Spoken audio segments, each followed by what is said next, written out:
warahmatullahi wabarakatuh. Kembali lagi sama aku Putri Jasmine. Hari ini aku akan menjelaskan sedikit tentang ilmu dasar keperawatan.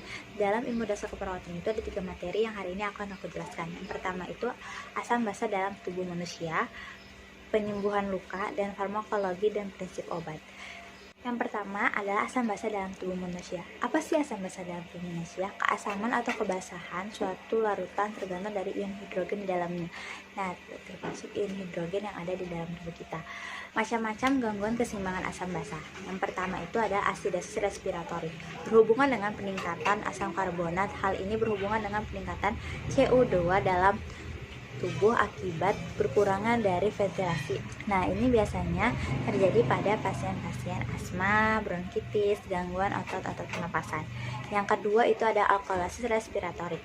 Alkalosis respiratorik ini adalah menurunnya kadar CO2 dan H2CO3 dalam plasma dan meningkatnya pH.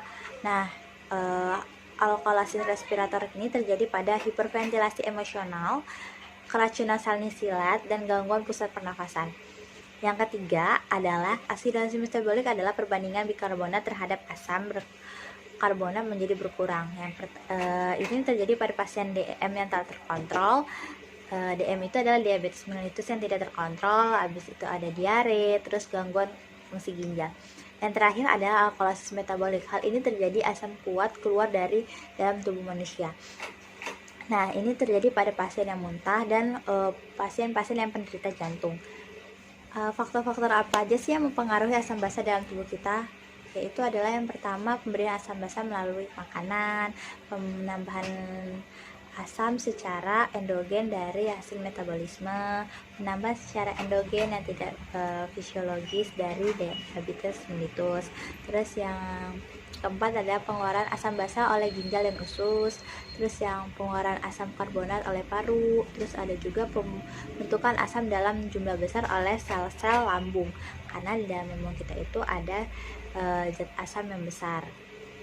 Apalagi kalau misalnya penyakit lambungnya udah kumat tuh, nah berarti asam lambungnya naik, asam dalam lambungnya itu meningkat. Sekarang kita masuk ke pembahasan kedua, yaitu penyembuhan luka. Apa itu luka? Luka adalah rusaknya integritas sel, jaringan, organ yang disebabkan oleh berbagai jenis cedera. Di luka ini kita akan membahas 3 hal. Apa saja jenis luka itu, proses penyembuhan luka, faktor yang menyembuhkan luka. Apa saja sih jenis luka itu? Yang aku tahu itu ada 10 jenis luka. Yang pertama itu luka laserasi. Luka laserasi adalah luka yang disebabkan oleh kayak ranting pohon, karena terjatuh, dan karena batu. Tapi lukanya itu tidak dalam, jadi dia hanya menimbulkan robekan pada kulit yang tipis. Jadi dia hanya kayak kegores gitu misalnya. Nah, terus ada juga luka lecet. Luka lecet akibat contohnya akibat jatuh dari motor. Nah, terus jatuh dari motor terus bergesekan dengan aspal. Nah, itu akan menyebabkan luka lecet pada kulit.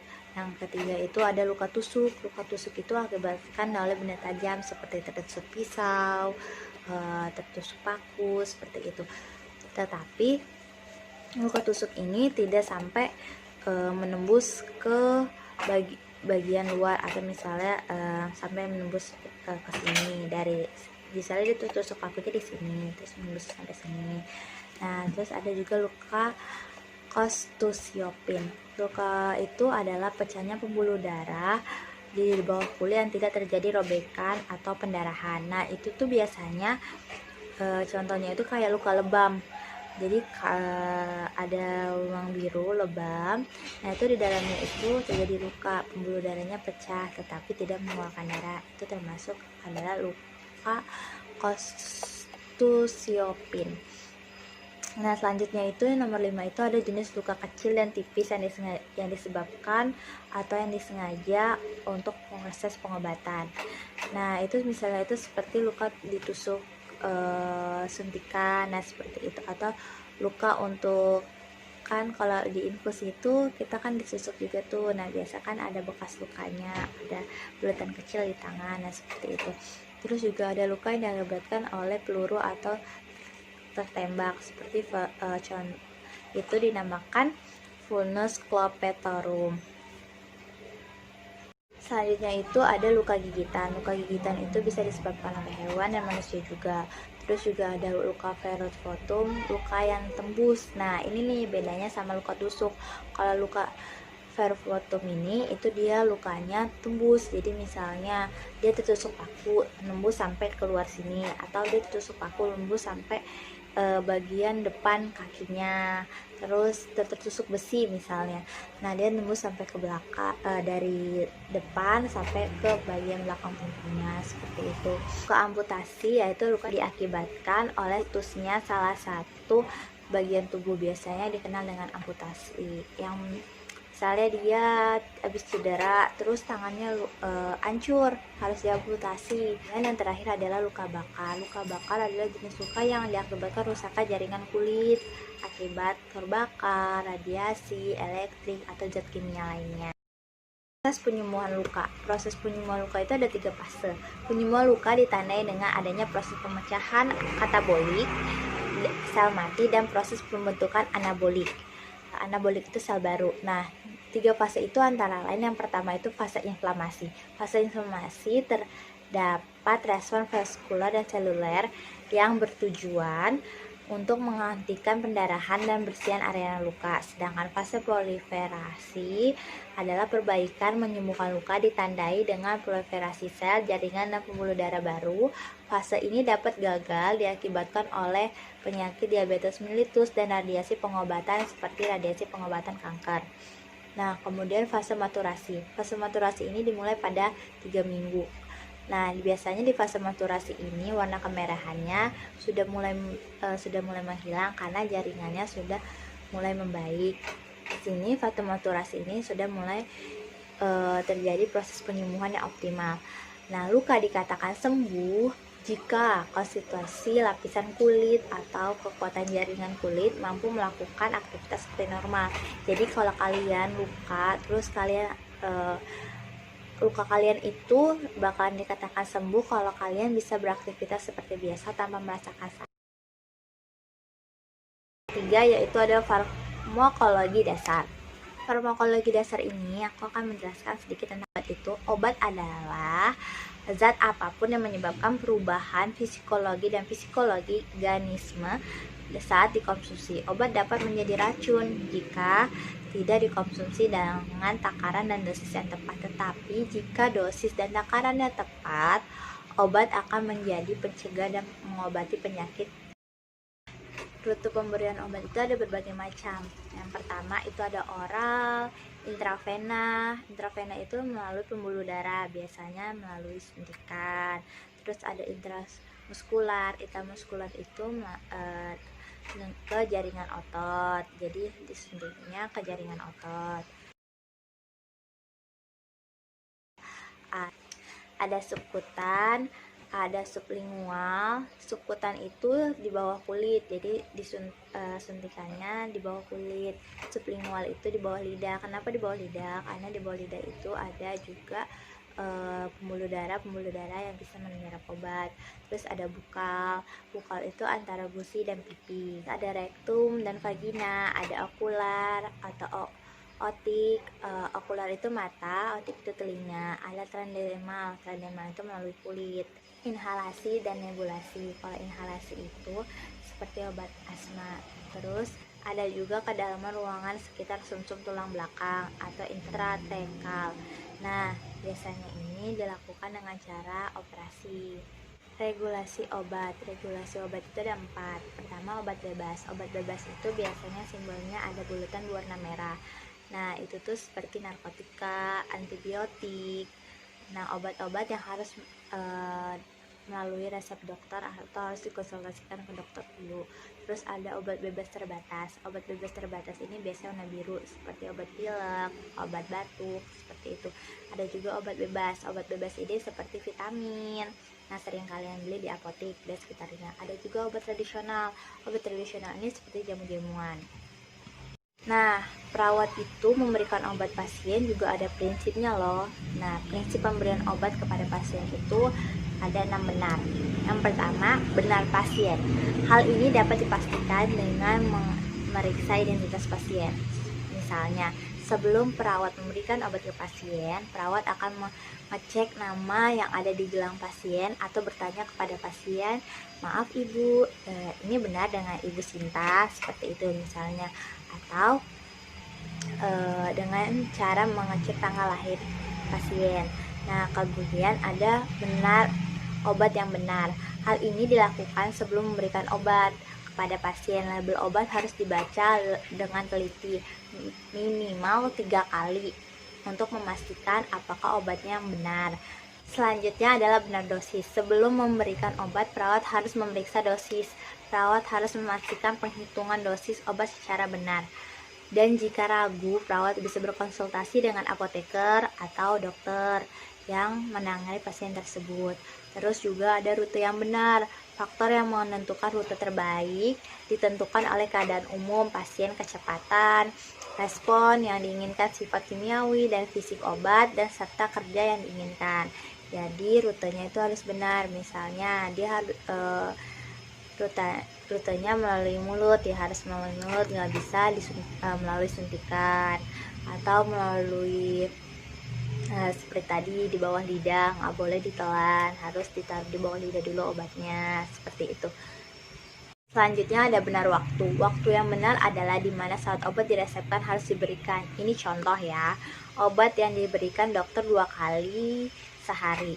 Obat harus diminum setiap 12 jam sekali sehingga kadar obat dalam plasma dapat dipertahankan, dan obat juga harus diminum sesuai dengan petunjuk. Misalnya sebelum makan ya sebelum makan diminum, setelah makan, atau berbarengan bersamaan dengan makan ya harus dengan itu. Nggak boleh misalnya anjurannya sebelum makan nih, kamu malam minumnya setelah makan atau berbarengan saat makan, karena hal tersebut bisa membuat perubahan efek dalam diri kamu.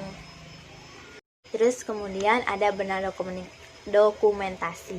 Benar dokumentasi sebagai informasi yang tertulis. Dokumentasi keperawatan merupakan suatu metode mengomunikasikan suatu informasi yang berhubungan dengan manajemen pemeliharaan kesehatan pasien.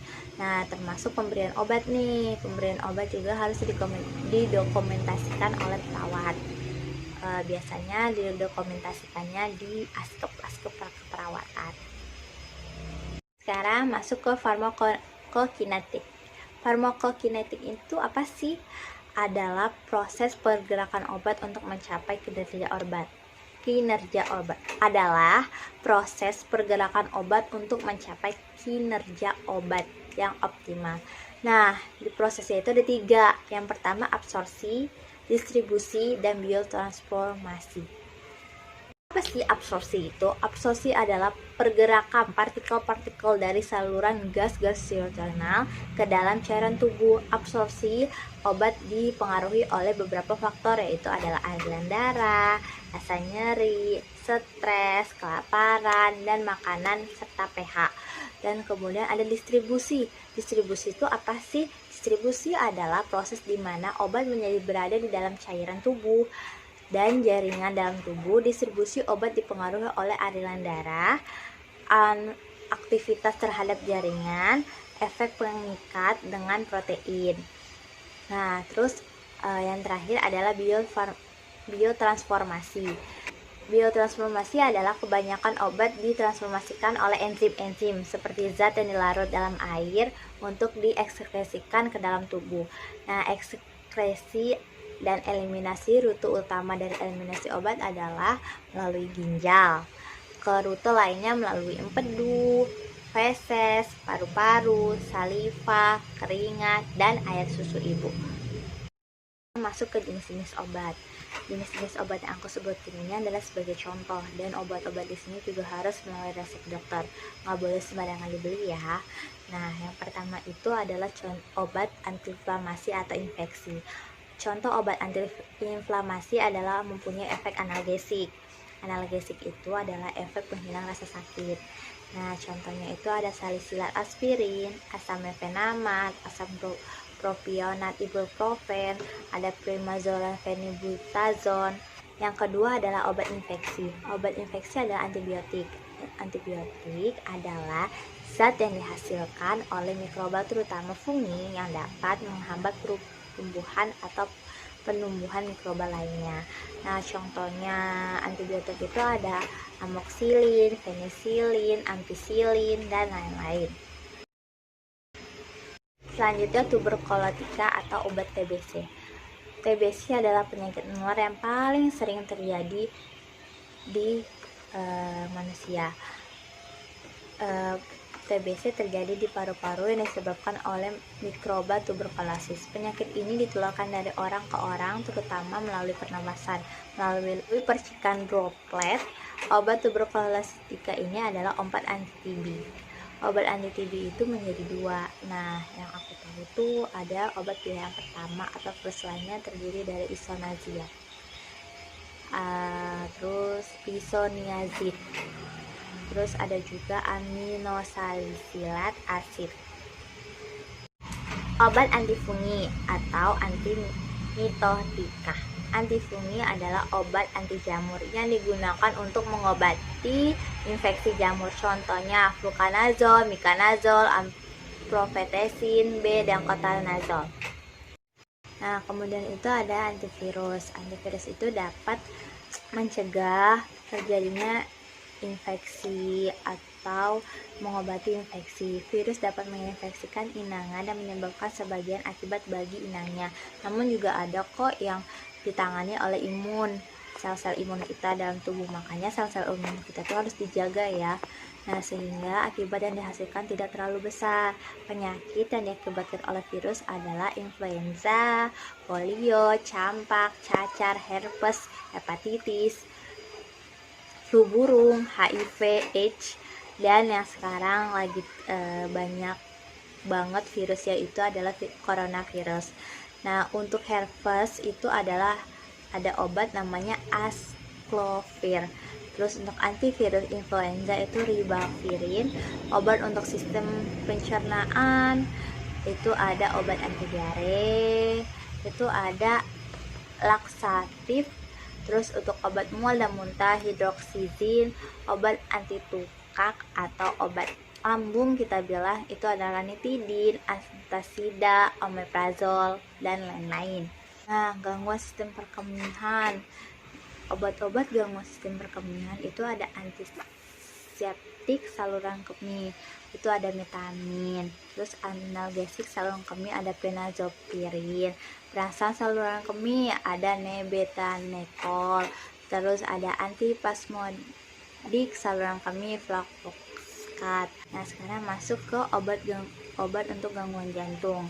Obat gangguan jantung itu ada glikosida. Terus juga jantung merupakan obat-obat yang mengatur kontraksi jantung, frekuensi irama jantung, dan aliran darah ke otot jantung. Contohnya itu ada amitiaritmia. Obat saluran pernapasan antihistamin. Obat yang bekerja pada sistem syaraf itu contohnya itu ada amfetamin. Untuk obat anestesik yang digunakan untuk menghilangkan rasa sakit pada saat tindakan operasi itu ada anestetik lokal, yaitu adalah lidocaine. Terus juga ada anestesik umum, yaitu ada haloten. Nah, tadi itu merupakan contoh-contoh obat. Tapi contoh-contoh obat itu kalian nggak boleh beli sembarangan ya. Kalian harus melakukan pemeriksaan dulu dan juga harus melalui resep dokter. Nggak bisa sembarangan karena obat-obat tadi itu merupakan obat-obat yang tidak bisa dijual bebas atau tidak bebas. Nah, sekian video dari saya. Semoga video ini bisa menjadi ilmu pengetahuan yang bagi yang menonton. Terus juga maaf jika ada yang salah atau kurang-kurang karena saya juga masih belajar. Kemudian terima kasih sudah menonton dan saya berharap video saya ini akan mendapatkan nilai terbaik untuk UAS saya.